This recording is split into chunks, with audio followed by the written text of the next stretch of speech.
Hey, it's me, Vicki Marie, and in this video I'm going to tell you how Pastor John Paul murdered Mica Miller. So, of course, it's come back from the police that Mica died of a self-inflicted gunshot. But I want to explain here why I think some sort of charges should be brought upon the pastor. There are more ways to kill someone than just shooting them yourself, paying someone to do it. Or look at the way that Anna Knezevich's husband decided to do it. He went there and did it himself. You know, there are other ways you can do it, especially with someone like Mica, who had been groomed from a young age, from a 14-year-old. He's a babysitter for this man. And now he's still only 30 years of age, has never really had a life without him. So she would have been easy to manipulate. Now, don't forget, we're talking here. Let's have a look at this man, well, and at Mica. We're talking about a man here who manipulates whole congregations. You know, he has manipulated his way to becoming rich. You know, he's got another woman, another girlfriend or whatever that he's had for a while he was still with Mica. He's had the other girlfriend. You know, this man has made a career out of manipulation, and he has manipulated Mica since she was 14 years old and she was their babysitter. That was a very sad day for her. That was almost set the tone for the rest of her life under this man's control. Now, so the point I'm going to put forward in this video, and I sincerely hope and pray, yes, Pastor John, I hope and pray to your God that some charges are laid against him, because I believe 100% that this man has contributed towards Mica's death. May not have pulled the trigger, but he put Mica in a place where she felt that that was her only option. Now, first of all, I just want to talk about how it feels to be stalked by someone. I think, you know, even after all these years, you're going back 30 years when it happened to me, 25, 30 years, you never forget how it feels to be scared for your life. I mean, Mica was scared for her life. She said that to the police. You don't know how that feels, that every time you come out the door, you don't know if they'll be there. You know, I spent my time moving from address to address, but still not knowing, you know, if they'd found out where I was. If he'd found out where I was, he was on his way there. He constantly found out where I was. He stole my car. He phoned all my friends and family. He tried to make it look like I was the one having mental issues. Just like Mica, I really see Mica's, the way she felt. You know, your only crime is you don't want to be with that person anymore. You can't accept it. Now, this man, this pastor, man of God, wolf in sheep's clothing, he spent his life, her life, controlling her from when she was 14. Imagine how that must have felt to him when she turned around and said she didn't want to be controlled anymore, that she thought it was abuse. You know, when she started to speak up, it probably took her a long, long time to speak up. It seems to me he tried to make her into this sort of handmaid, you know, like that. If you've seen The Handmaid's Tale or Stepford Wives type person, you know, being a pastor's wife. The first lady actually referred to her as the pastor's first lady. You know, he's delusional, this man. But he's delusional because his congregation were following him like sheep, donating money. You know, he's made a career, a lifetime out of manipulation. And of course, there's this shady, you know, was he involved in his girlfriend's husband's death? A paraplegic who drowned in a swimming pool. Was he involved in that? Hope they look into that as well. So this is the man that we're talking about. And, you know, he's got much more resources, if you like, because he's got money than my partner did. You know, my partner was restricted. He didn't have a car because when we separated, he kept the house and I had the car. That was, you know, that was the deal. It was like I needed the car to get to university, to get to work. He didn't need a car, you know, because he worked nearby, etc. So that was the deal. So he got the house, but luckily he didn't have a car. The only time he had a car was when he came and stole mine. He actually came and stole it.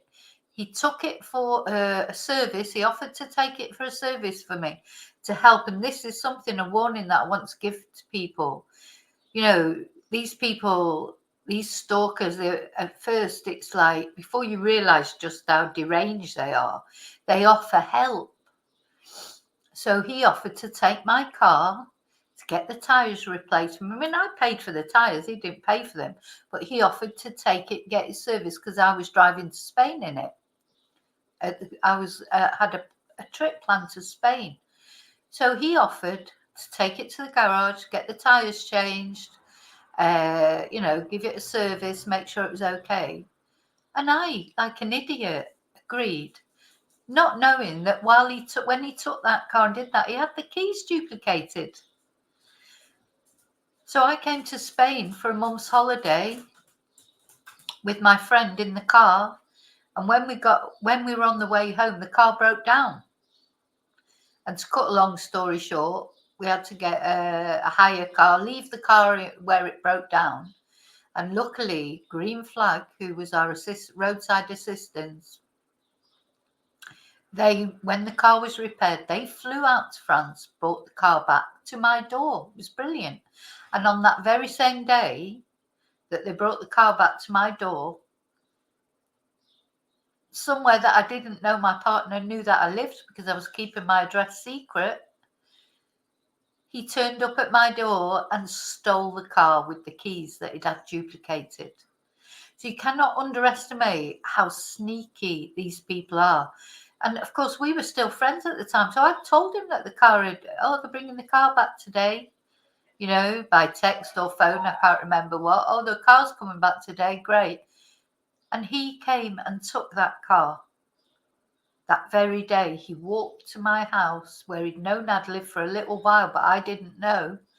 As far as I felt safe in that home because I didn't think he knew that address.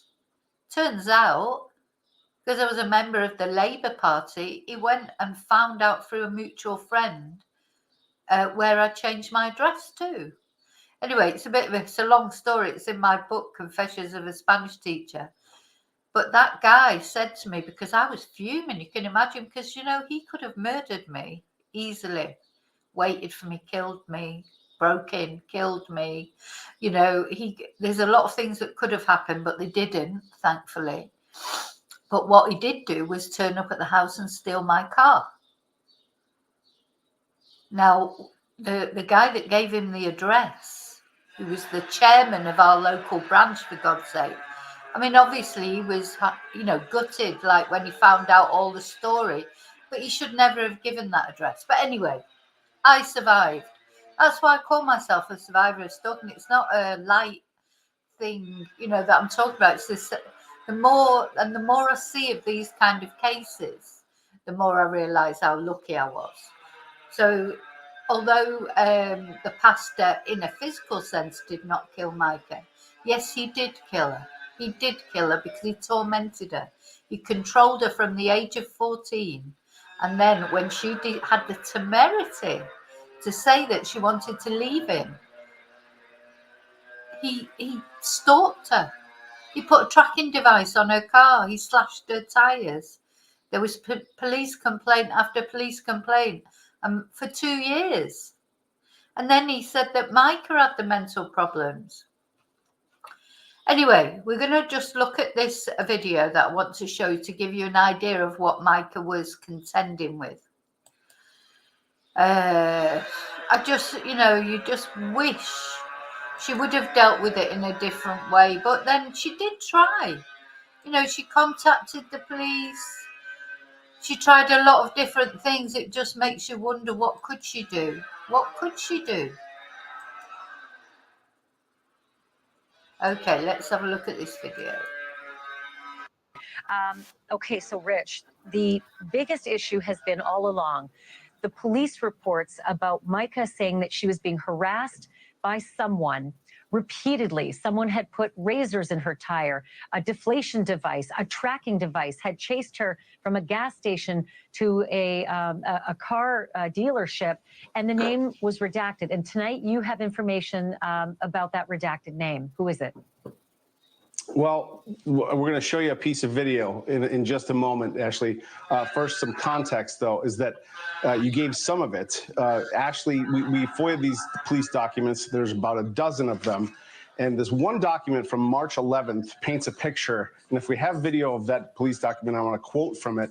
So when we see the actual video, we can make sense of it. In the police document, the police officer writes that he was at East Coast Honda in Myrtle Beach in reference to harassment, that Mica was getting her tire fixed after it was slashed, that she told the officer the tracking device was on her car, that the suspect showed up, quote, she told him to go away. Yeah. So he found, when she had a tire slash, that's how she found out she had a tracking device on her car.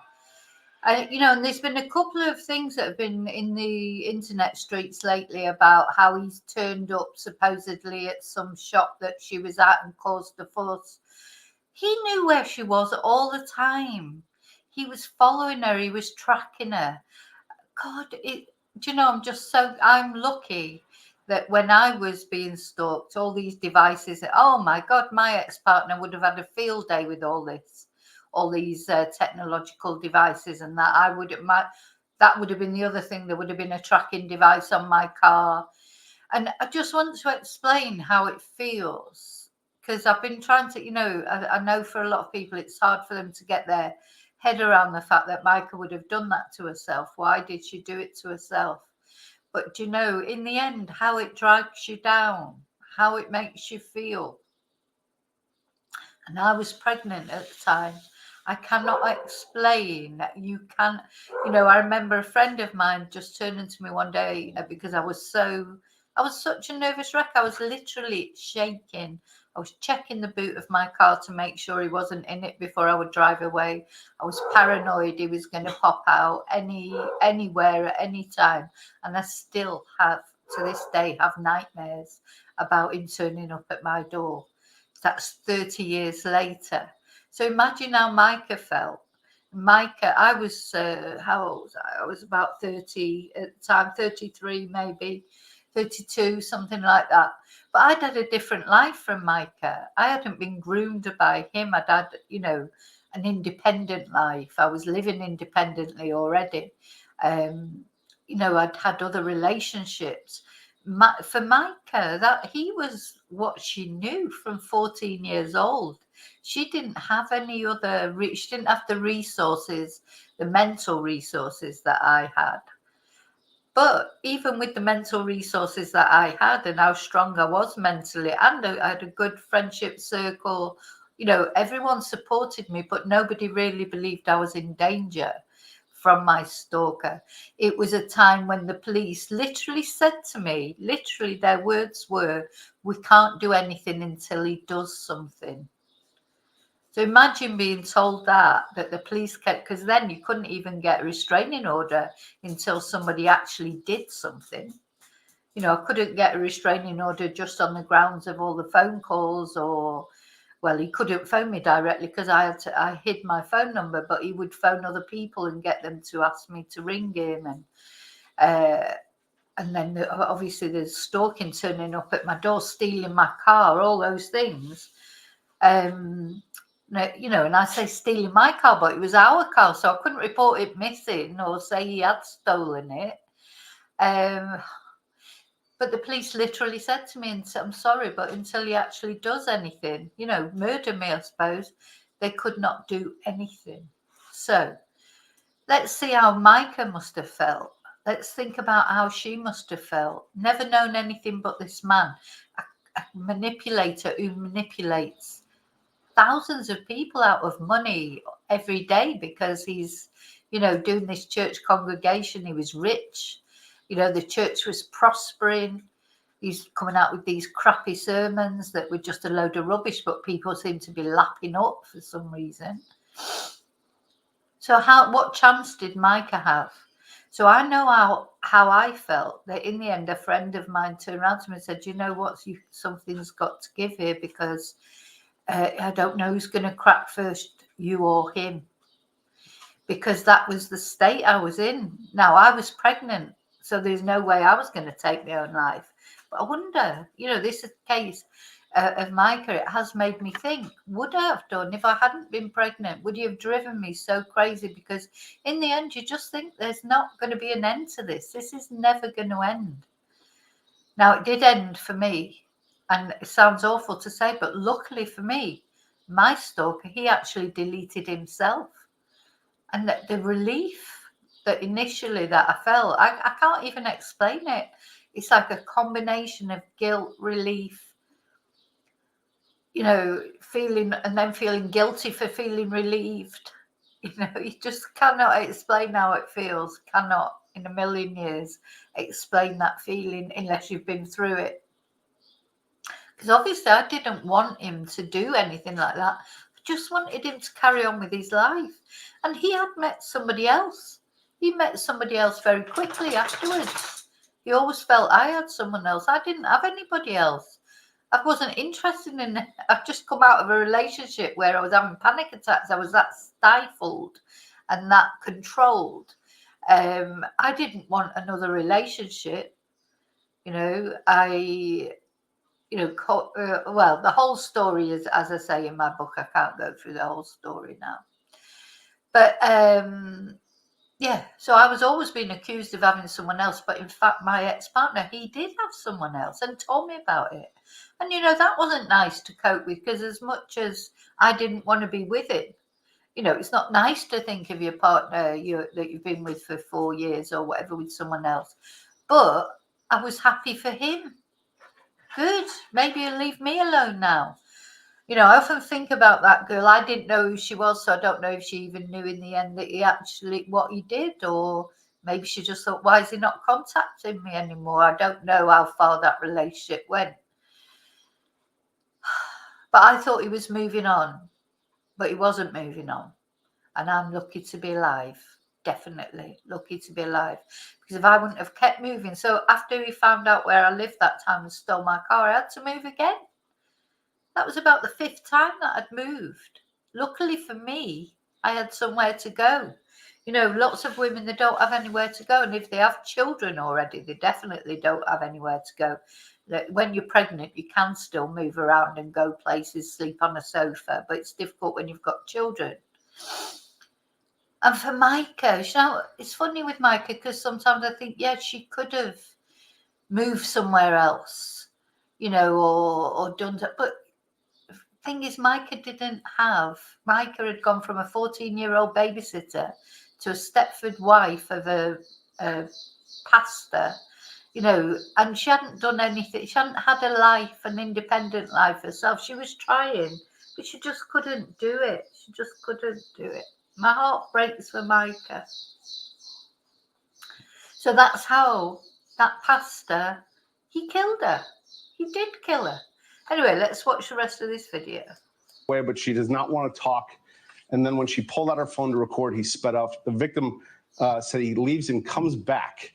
That appears to be the moment we're about to show you. Roll the tape if we have it. Walk away. I'll show you the pictures. Do you want to go to jail? They'll be on Facebook in a few hours. Alrighty, you'll be in jail in a few hours. Walk away. A horrible man. Horrible man. Just Now, that moment is horrible. it shows, it's a window into everything that we've kind of been guessing between these two, the struggles that they've been having for the previous 2 years, it sounds like. But in the weeks leading up to her death, there were multiple police reports. And this was one of those contentious days where police were called twice. And this video kind of shows the nature of the relationship in that very moment. Now, it bears 2 years. Now, I left my partner, I think it was September, end of September, October, and he eventually deleted himself in the February. So I only had 5 months to put up with that, and I was just a wreck, an absolute wreck. So Mica has put up with this for 2 years since she was 28, and she's tried to, but I think there's a lot more going to come out. There's probably a lot more videos like that. That's obviously come off her phone. Now the phone will be in the possession of her family, I suppose, or the police. There'll be a lot of things that will come out. Hopefully she's got more footage, more recordings of him to show his true colours. And maybe you'll get some charges. I hope to God. I'll tell you what, if there is a God, he will get charges. And he asked his congregation to pray for him. When we watched the video of him announcing it to his congregation, he said she had mental health problems. And then he said, pray for me and my kids, please. He did not say, please pray for Mica. Anyway, I think he's probably ruined as a pastor now, because I think more things are going to come out about his real personality. But he was blackening her name in the congregation. He was putting things, it'll be on Facebook. He was putting it all on Facebook. You know, he was just making her life a misery. So to me, it's almost like a murder that he's done, really. It's worth saying he has not been charged with anything. Police have ruled this a suicide. So this is just context for an extremely troubled relationship, Ashley.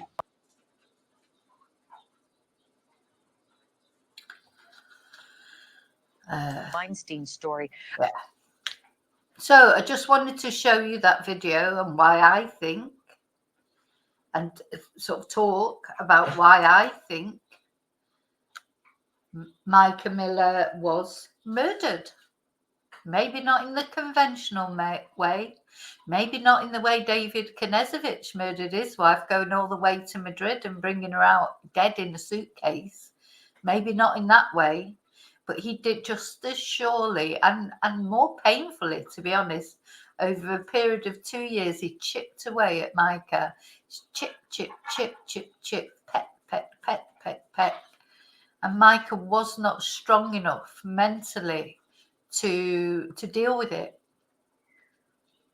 And in the end, she felt she had nowhere to go except to God, because she loved God.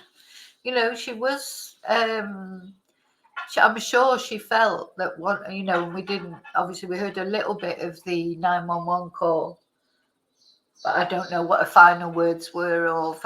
I'm going to make a video shortly talking about what the fisherman who heard her do it, who was there at the Lumberton Park, and actually heard Mica Miller be releasing a video where he's talking about what he heard. He didn't see anything, but he heard a lot.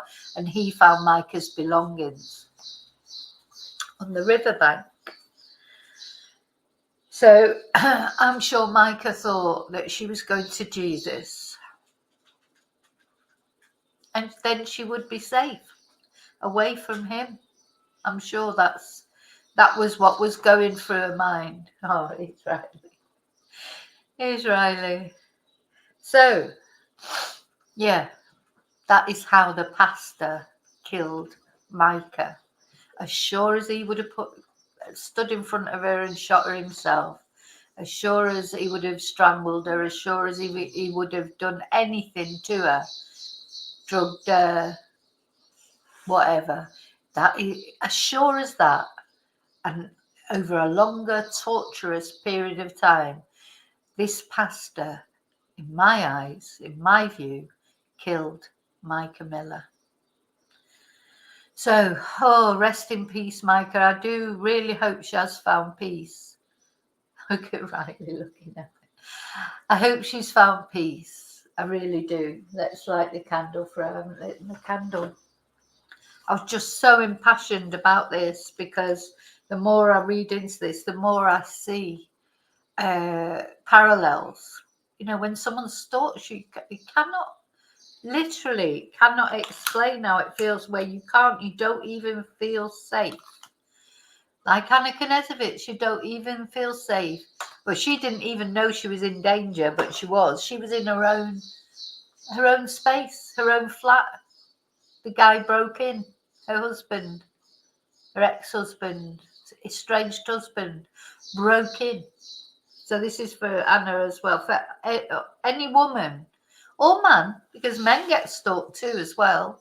But, you know, I think for the danger side of it, I think it's always worse for a woman, because I know some women have killed men. I'm not saying it hasn't, but generally it tends to be, because men are generally stronger than women. So that's where it comes to. But yeah, for anyone who's being stalked, try and get help. I know it's Mica tried to get help. What else could Mica have done, I wonder? What could she have done? To me, the only thing she could have done is maybe moved away completely. But of course, you know, thrown her phone away, and, you know, but she had family there. She, you know, where was she supposed to go? I don't know. And as I say, she wasn't equipped. You know, starting a relationship with him at 14, being molded by him. She was only just coming into her own life. She was only just becoming her own person.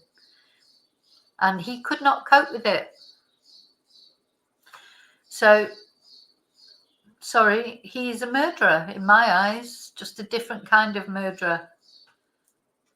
That's just, and we go back to this. Look, this is when, obviously, in better times. I don't think that's that long ago. I don't know when that photo was taken.